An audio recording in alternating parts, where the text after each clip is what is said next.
Assalamu alaikum. My name is Shumaila Imran and I welcome you to my English learning channel. जी students, तो हमारा topic है phonic sounds of alphabets A to Z letter sounds.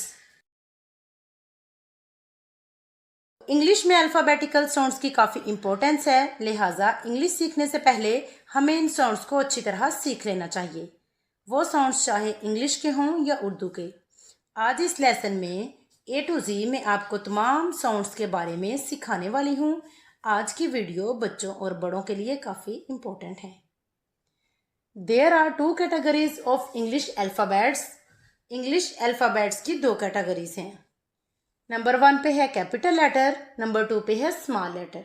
In alphabets को मैं आपको पढ़ के सुनाऊंगी ताकि आपको इनकी साउंड्स के बारे में मालूम हो जाए।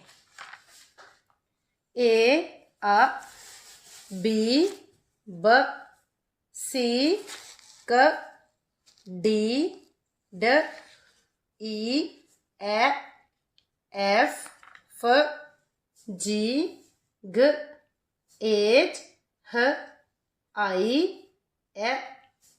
J, J, K, K, L, M, M, N, N, O,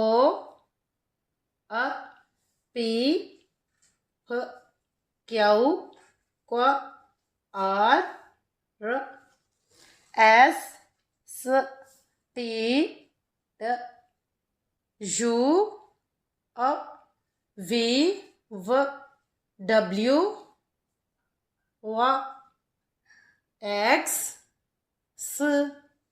Y, Z, alphabets के तमाम साउंड्स को जान चुके हैं। आप रोज़ाना इसकी प्रैक्टिस करें। Thank you for watching. और इन्फॉर्मेटिव वीडियोस देखना चाहते हैं तो कमेंट्स में मुझे बताइएगा। ओके, अल्लाह हाफिज़।